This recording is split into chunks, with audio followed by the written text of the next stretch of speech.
Right guys, welcome back. So by now you've probably realised that this video is about how I lay laminate flooring. Now I was going to release just one video, but there was so much footage, there was too much to kind of compress down into a single video. So what I've decided to do is make two, possibly three videos, which I'm going to be releasing over the course of the next few days. So don't worry, you don't have to wait a week to see the finished flooring. Also, this is not a how to lay laminate flooring, this is a how I lay laminate flooring. I also wanted to point out that you'll probably hear me say the word obviously about 1,000,000 times. That was because I didn't have the time to make loads of different takes. I just had to kind of explain what I was doing and what I was up to and then crack on with the job. So it wasn't until I actually started watching the footage back that I realised how many times I've said it. So feel free to point that out in the comments, but I thought I'd get in there first and let you know that I already know that. Obviously, I wasn't aware how many times I said it. Right guys, welcome back. Something completely different for you today. So I'm going to spin the camera around, show you what I'm up to, and we'll take it from there. Right, so today we are going to be laying some laminate flooring. So I'll give you a quick tour around and show you where I'm going to be laying it and show you what I'm up against.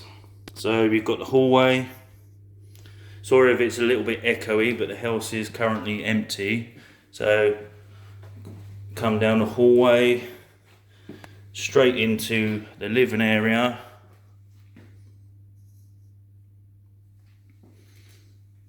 I'll give you a quick, that's the hallway, down towards the front door.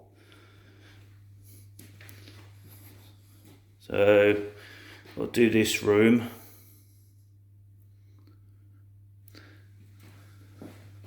And then if we go up the stairs, I'm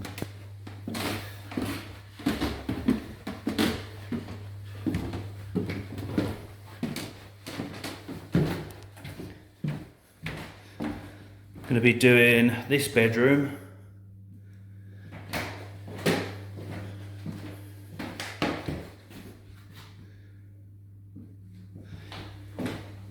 And I'm going to be doing this bedroom.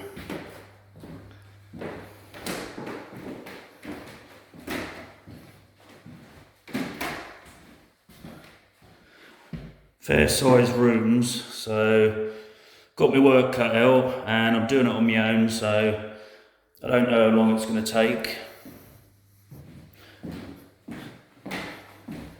I'm not doing the upstairs landing or the stairs, they're having carpet laid for that. So that is what I'm up to. So when you're starting a job like this, you need to work out which way you run it. Normally manufacturers state that you should run it lengthways towards the light. So I'm going to be running it long ways down the hallway.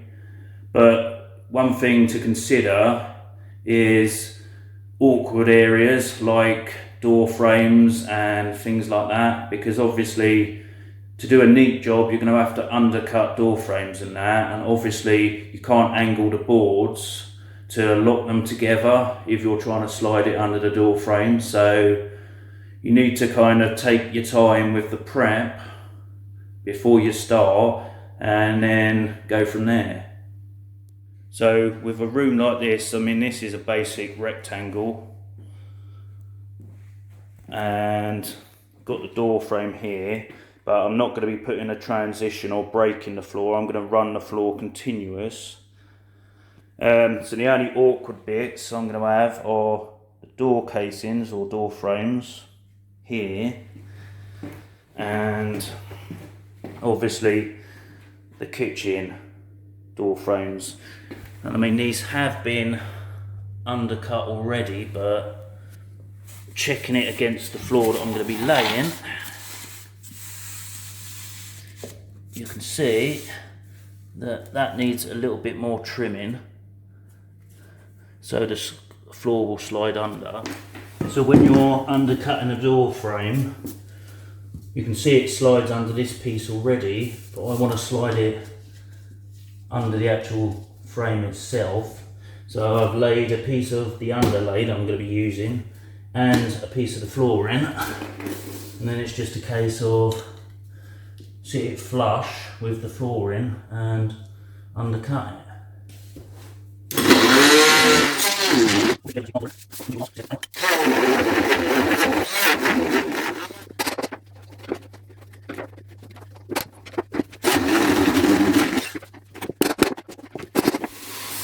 Once you get it undercut,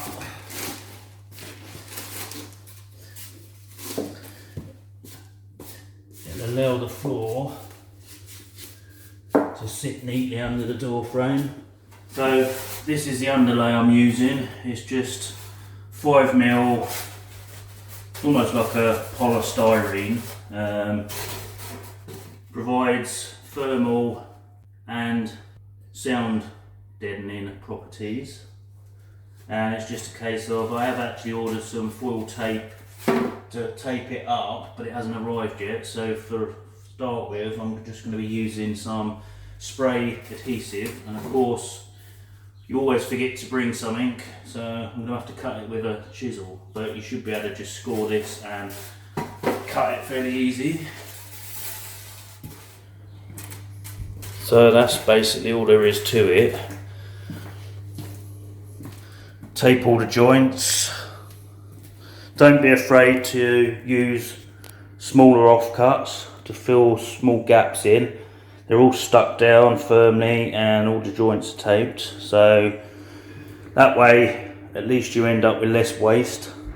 And then before you start laying the actual floor, it's a good idea just to give it a final hoover or sweep up, just to make sure there's no bits anywhere. And that's basically it. Right, so I'm going to be starting with a full board. So I've run it all the way down the hallway. It's easier to do it like this than start right up against where the transition strip's going to go. Work this way, because then you could end up with a piddly little bit all the way along there. So it'd be easier to kind of run the line all the way down and then work backwards to finish that part off. And that way, when you come to this door frame, this side's going to be easy because I need to cut a little notch so it can go slightly further back and close this gap up at this end. So once I've done that, then I can slide it all underneath, and then the next problem I'm going to have is when I get to this side, but I'll explain that more when I get there.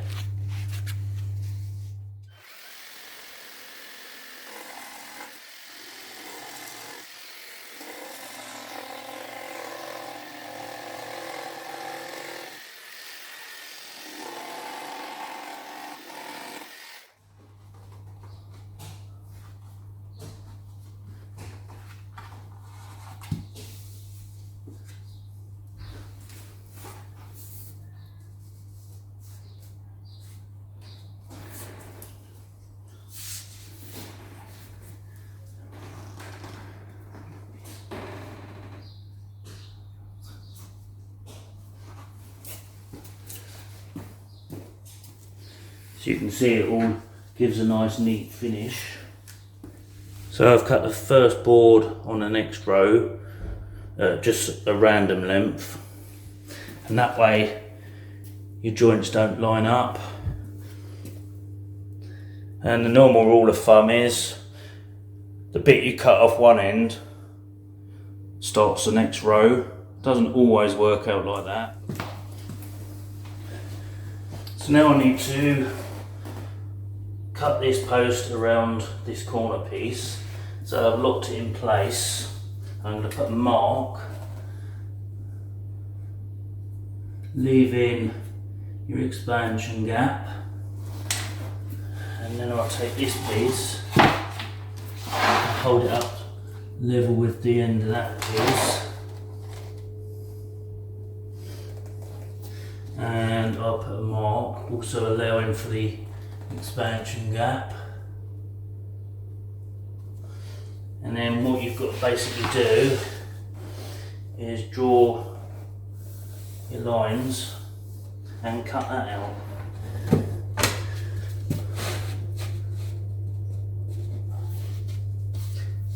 And that is good. Plenty of expansion gap around the outside, which will be covered up with a beading. Job's a good one.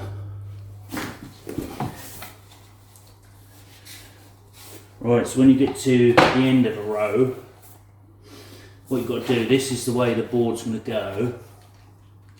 So what you want to do is rotate it, and because this end's not got the tongue on it, push that right up to where it's going, like the skirting board. Then what you want to do, because you need the 10mm expansion gap, don't measure it from the end of the floor, measure it from the edge of the lip. Put your mark, and by doing it like that,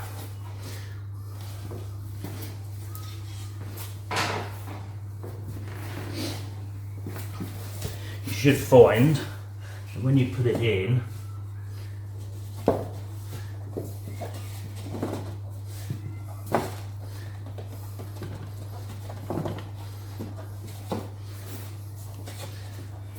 I'm actually working across backwards at the moment.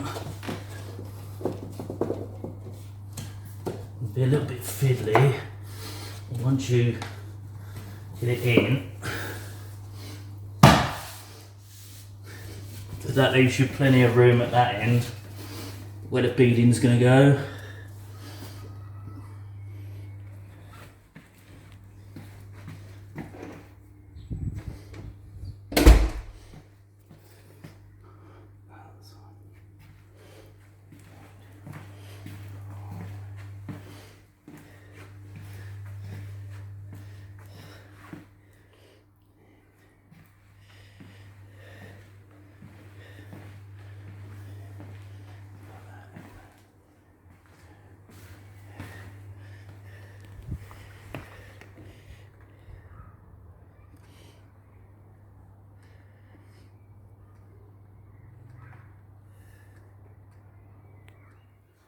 Right, so here we are, day 2.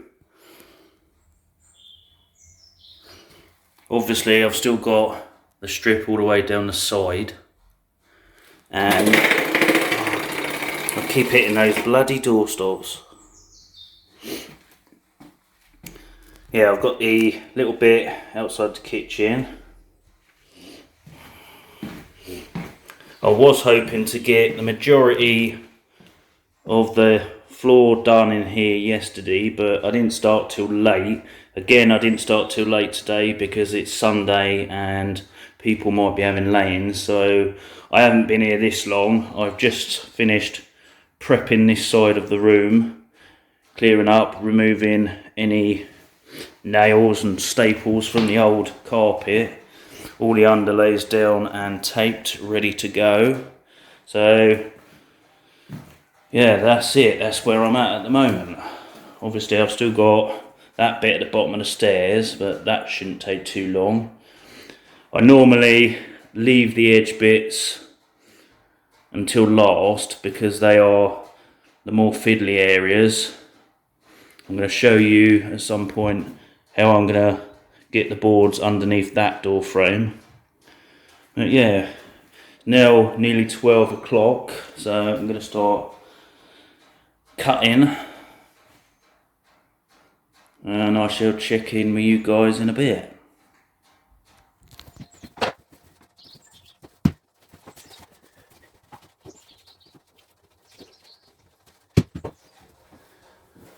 I don't know if I've already mentioned, Never take flooring out of just one box. You want to be working out of multiple boxes. I've got about 6 boxes open. These are all muddled up because if there's any variation in colour and you're doing it out of single boxes, you're going to end up with like blocks of different colours, which you don't want, so try and mix them up.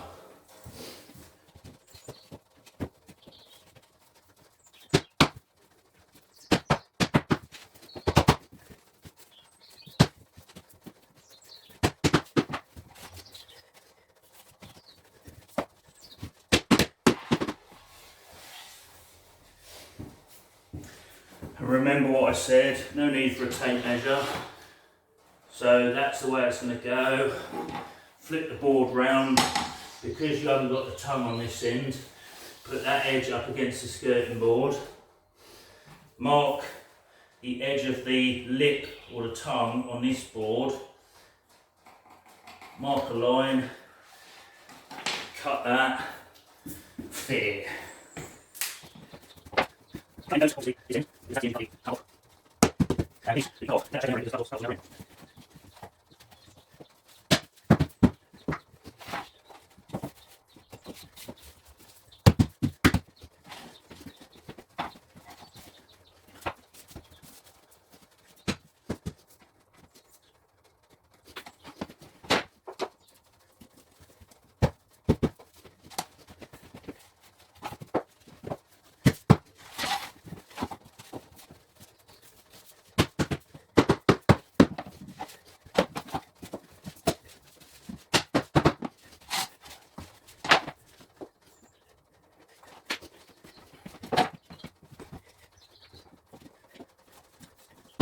And now all we've got is the final row. Right guys, that's going to do it for part 1. So keep your eyes open for part 2, which hopefully I can upload in the next day or 2. So until the next video, stay safe and you'll see me very soon in episode 2.